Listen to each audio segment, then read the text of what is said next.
What would make this an especially meaningful conversation for you today?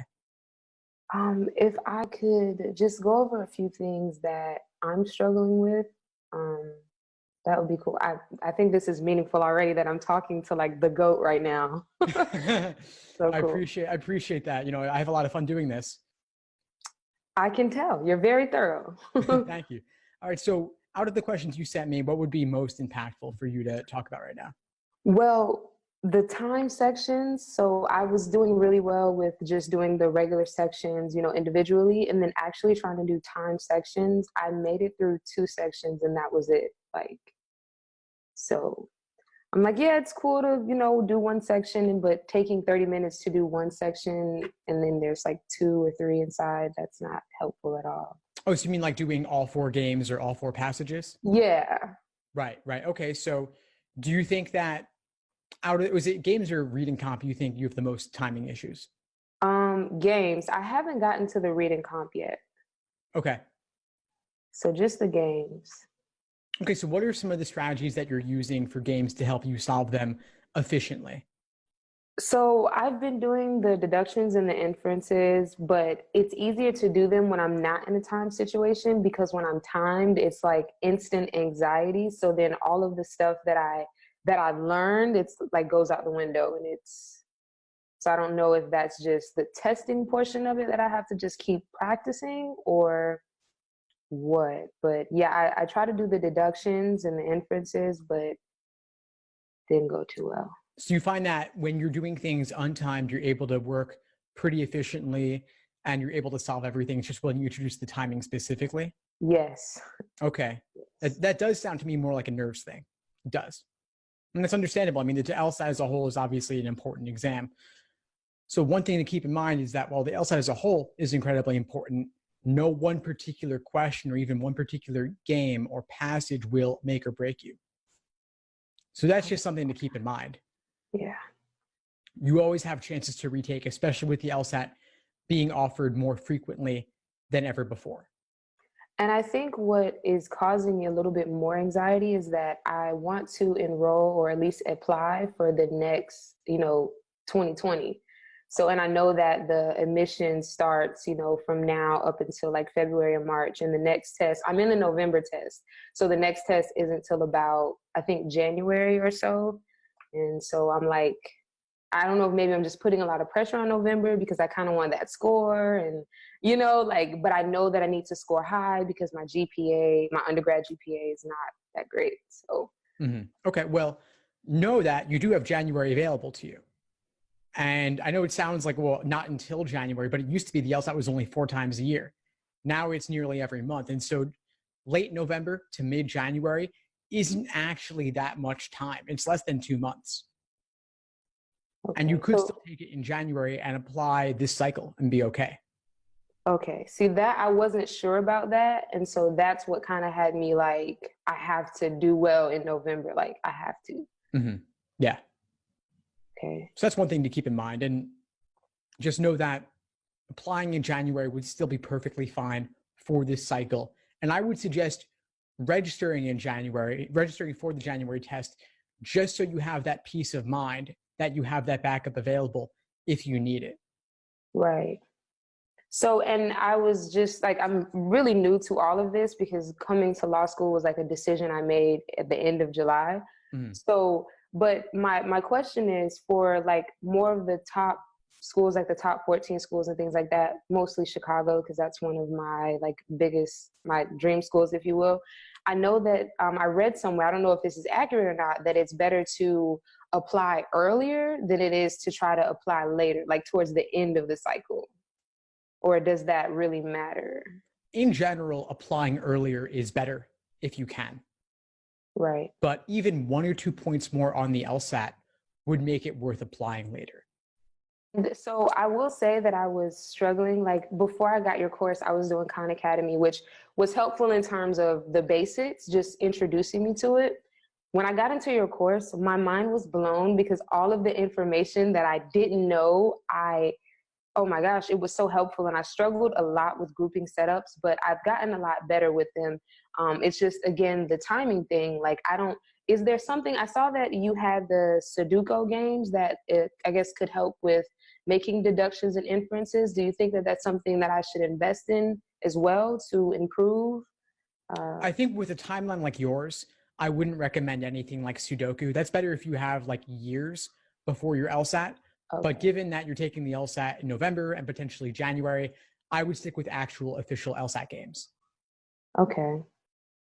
Okay. You have nearly 400 available because you have all those old LSAT exams. Each one Right. has 4 games. So nearly 100 LSATs means nearly 400 games.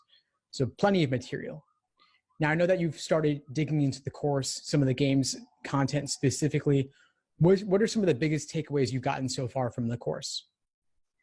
Some of the biggest takeaways that I've gotten from the course have been that for me specifically, I know like the depth that's being offered. I think it takes it from, okay, this is an LR game, but this, like, what's offered in the course literally gives you a step by step like direction. Like, literally, if you have a question, it's almost practically answered in at least one of all of the videos.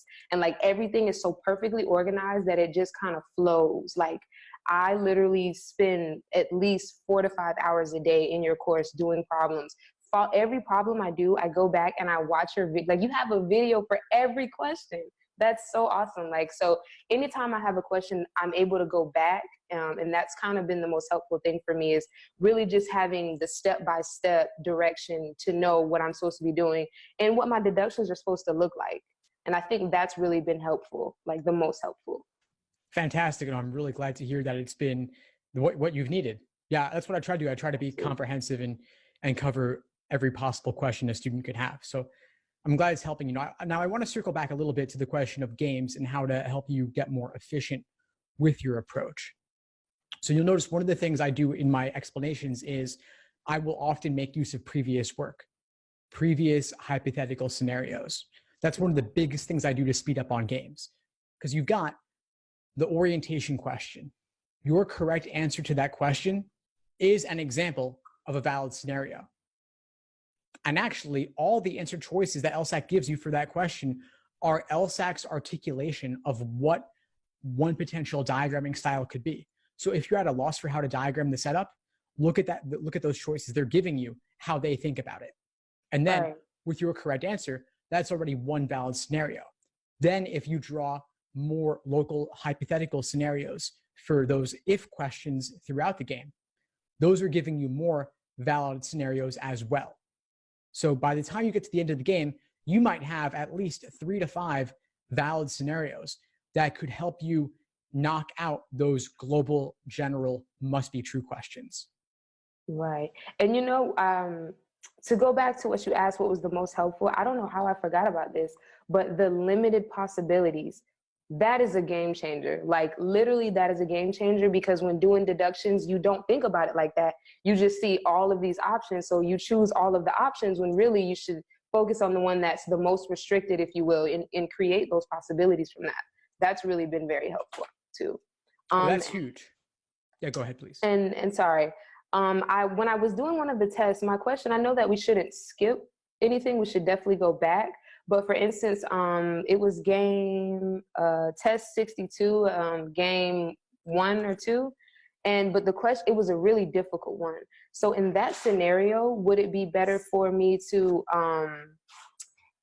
skip it and go back, or try to work through it in order to save time? For a particular question within a game, Like the or the entire game itself, the the entire game game. itself, yeah. Okay, so if you're in that position, that's fine. If you have just started reading it and you're like, I have no clue how to do this, then yeah, just skip it, come back to it at the end.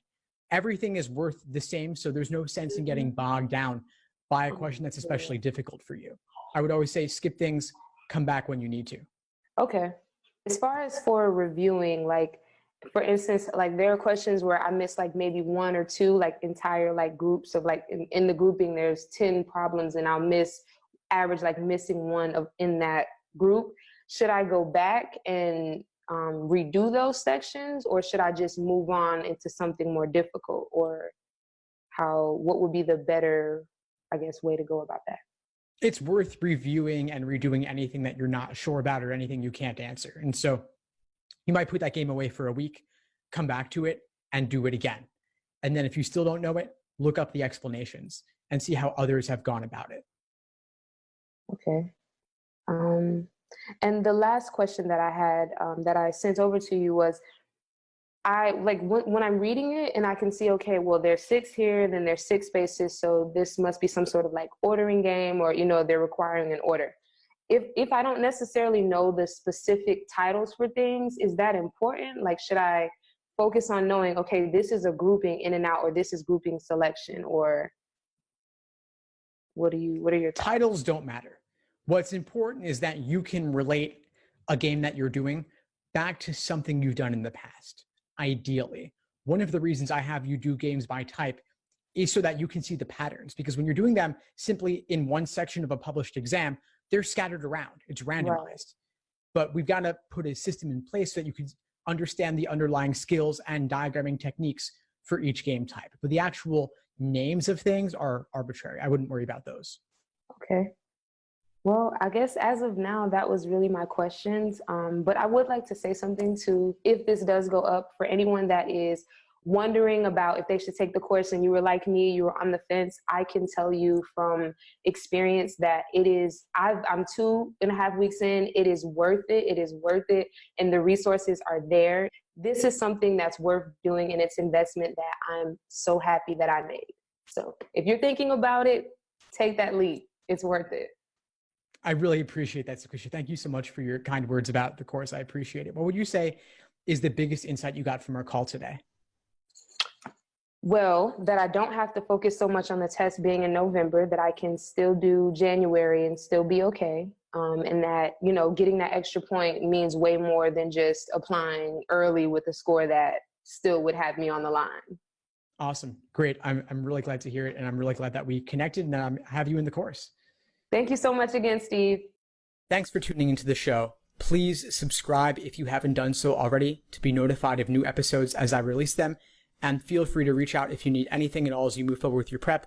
I'm happy to help however I can. In the meantime, I'll wish you all the best and take care.